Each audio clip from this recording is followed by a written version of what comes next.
do everything in your power to protect yourself, and the chips will fall where they may. Because at the end of the day, this is only my opinion, but I would rather be judged by 12 than carried by 6.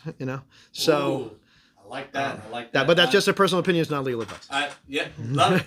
All right, Mother Truckers. So I traveled all the way to Miami to talk to my buddy JP, who's a lawyer, to talk about this situation yesterday where 66-year-old truck driver James blasted a road rager. No comment on his way to his arraignment. Anything you want to say, sir? Williamson police say Armstrong was driving this semi-truck a little before 2 Thursday afternoon when a case of road rage turned deadly. Right from the time that the vehicle was stopped. Armstrong's attorney says he acted in self-defense. My client never opened the door. Mr. Salmons then, and there's witness to that effect that he was making threatening comments the whole time as he was proceeding back towards the semi. I had to protect myself, I had to protect my life. Typically, any type of scenario that involves trying to get another vehicle to stop, especially on a U.S. interstate or anything like that, is never a good idea. Deceased man unable to share his side of the story, but Armstrong's attorney believes the evidence will show he was within his rights to pull the trigger.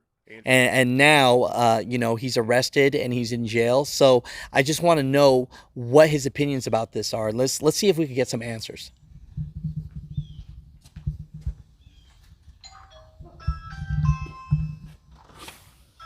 Oh, hey, what's up, man? Hey, what's going on, man? Dude, I know I'm whipping out the camera. Okay.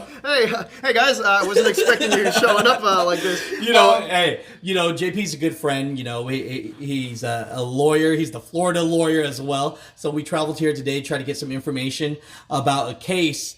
You look like you're going somewhere, bro. Yeah, actually, I was on my way to the office. So if you want, we can finish this over there.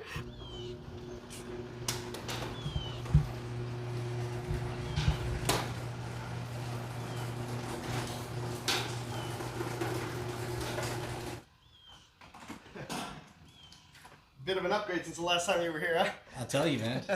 Maybe I shouldn't have been a truck driver. Maybe I should have been a lawyer. Pros and cons with everything, right? I'll tell you, man. But it seems like you're doing okay financially. Any advice for truck drivers to just come up in life? Risk. Risk breeds reward. So you can lose it all or you can win it all. When I started my company, I took a huge risk. Nobody guaranteed me a paycheck. So I had to go out there, fight for it, and earn it, and make something from nothing. So this is one of those countries where you can do that, one of the few.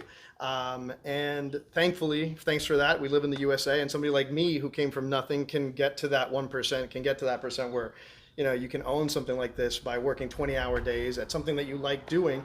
But also, it takes more than that. It takes luck, because all of the conditions have to line up for you, and you have to be putting yourself in that spot, in that position where you can benefit from the luck that you may already have. So that's my advice, I guess, coming from somebody who's literally had nothing at one point in his life to where I am today. It's a lot of hard work, but it's also a lot of luck, and you have to be thankful for all of that. Hey, I appreciate that, JP, because a lot of people usually don't say the truth that, even though they made it in this life and they give these seminars and books of how to become a millionaire, the truth is they might not be able to do it again if the stars didn't align how they aligned. The truth is that's probably how they made it as a millionaire, by selling you the book. 1,000%. 1,000%. But I think that's great advice. So, mother truckers out there, maybe a little bit of luck, but a lot of hard work, consistency, and take some chances on things you believe in. Yeah, don't give up on yourself. That's also very important. Hey, damn, I'm feeling motivated. Let's go. Yeah, well.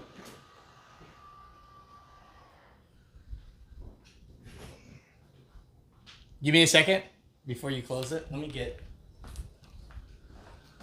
I always see the cheap version of the McLaren. I never see the better one. Actually, you want me to do the whole.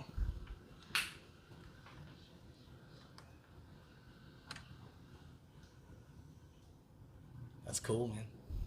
This is better than the base model, huh? Yeah, definitely. Stop playing around with them base models, man.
All right, we're here. We made it.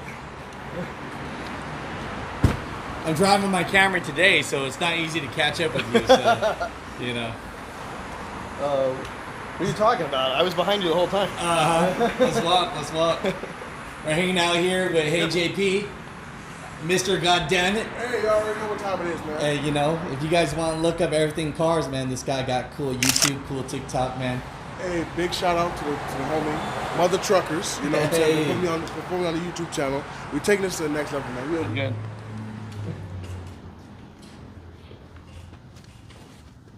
Welcome to my home away from home. Right? And for any of you wondering why I'm carrying a man purse, I have a lot of stuff to carry. He just has a man purse. I'm always prepared. man purse. Pretty nice, man.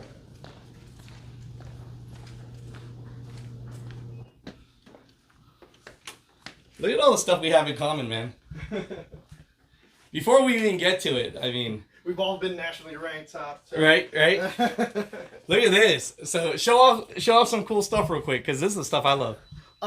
So Stan Lee, rest his soul, has always been an inspiration to me. I always loved Marvel and DC and all the comic books and stuff. So before he passed, I acquired some of the Avengers memorabilia, I guess, signed by him. Just a little thing to have around the office and give to the kids one day. And I got the Captain Shield and a whole bunch of nerdy stuff. I'm still a kid at heart, so even though I work like an animal. There it is. I love it. I love it. So good stuff. Yeah. Sure. Hey. All right. So JP is a Florida lawyer. All I have to say is we're going to give his opinion because he's not at work right now. You're supposed to be working, but you're giving us 5 minutes of your time. I'm physically here. So yeah. Nice to see you guys. Welcome to the office. You know.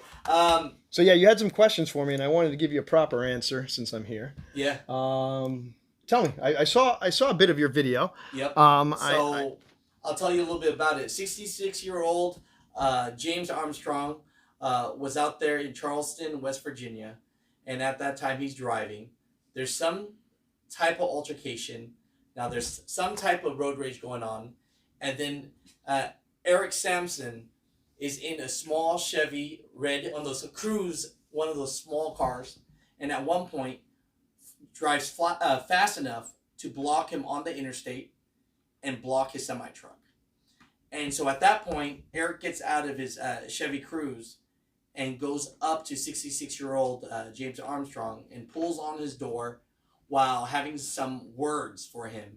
And at that point, James whips it out, per se, and blasts him, and he passes away from that. And so what James does is he calls 911. He tells dispatchers what happened, and he pretty much waited till the police came and arrested him. And so that's where it is now. start with a disclaimer. I am a Florida lawyer, the Florida lawyer. So I don't know what the laws are in West Virginia. I can only assume. So don't take this as legal advice. It's not. It's just witty banter between two friends at this point. So going off of Florida law, the standard is that you have to be in fear of severe imminent bodily injury or death. So what's that mean? It's a good question. Nobody really knows. It's based on a jury. It's up to a jury for the most part. So was that person in fear of imminent severe bodily injury or death? Well, the argument can be made both ways. So rational people can disagree. He was just pulling on the door. Was it imminent? What is imminent? Does it mean that the person has to be on top of you already beating you? Or is it that, once this guy opens the door, I don't know what's going to happen. He might have a gun. He might have a knife. He might be 5 times my size, and this person was elderly. So all these things kind of take hold, and they add weight to each side of the argument. So were I the attorney for the elderly gentleman, I'd say, of course, he was in he was in fear of severe bodily injury. He's elderly. He can't defend himself any other way. He's not going to get in fisticuffs with this person. He's afraid that this person is going to end him. Were I the the lawyer for the other side, for the state, I'd probably say, well, he could have driven off and rammed the car. He had a big 18-wheeler. There was other things he could have done in that situation. But that's not really the standard. The standard is, were they in fear of imminent severe bodily injury? Now, again, Florida. Based on that standard, it's a tough call, and it's one for a jury, not one for me to decide. Now, because a lot of people would say, the guy Eric was trying to open his door, but he didn't open it yet. Right. So that would mean that, James would be guilty, the truck driver. But then others would say, they were commenting that the fact that this guy in a small Chevy Cruze was willing to block the semi-truck right on an interstate, right, and get out of his car, right, he was ready to do some damage. And this is a case where rational people can disagree and get heated, and it's why it became popular, because you and I are even talking about it right now, because there is such disagreement with respect to what's the bright line. Is it is it the act of going to do something, or is it the act that person already has to be, the door has to be open? Does it have to be closed, or does it have to be open? That's a question. Like I said, it's not one for me to answer. It's one for the legislature and in this case, probably a jury to answer. What my opinion is, personally, I would say that if somebody's coming towards me with intent to do something to me, I want to have all of the weapons or ability at my disposal to defend myself and my family. I don't want to wait until I see a firearm. I don't want to wait until I see some overt act that's I don't want to get stabbed before I get shot. I really wouldn't appreciate, if it was me, a Sunday night quarterback or a Monday night quarterback, whatever you want to call, whatever they're called, telling me that I should have, would have, could have done something different when they weren't in that position. So I don't think that the driver should have ever been put in that position. I don't think that getting in front of a vehicle and stopping in the middle of the roadway to escalate a problem, no matter what it is ever warranted. And, some people would disagree that it's not worth their life. But, if we all got along and acted right, and none of this would have been a problem in the first place. So maybe the best advice, or the best thing that we can glean from this tragic situation, is that be mindful of other people on the road. You don't own it. We all share it. And we all have to be respectful, and we all have to, be courteous to one another, and think about everybody else's life. You're out there driving a big truck. You're out there driving a fast car. It's a missile, and it's a recipe for disaster. So be careful, drive safely, and get to where you're going. And that's ultimately the goal, right? You left to get to where you were going. Try to get there, even if you get there a little bit late. Get there safely. I love it. God forbid I were ever put in that position. I wouldn't honestly know what the right answer would be. Like I said, each situation is different. It needs to be looked at from every different vantage point. I don't know what was said. I don't know what was done before this altercation. I don't know what led to this. And I don't know if the truck driver, started swerving and almost killing this person either. So, either way, none of this is warranted. None of it was right. If somebody gets in front of you and stops in front of you in the middle of an intersection, call 911. If they start coming towards you, do everything in your power to protect yourself, and the chips will fall where they may, because at the end of the day, this is only my opinion, but I would rather be judged by 12 than carried by 6, So Ooh, I like that. But that's just a personal opinion. It's not legal advice. Yeah, love it. At the end of the day, all right, guys. those were good.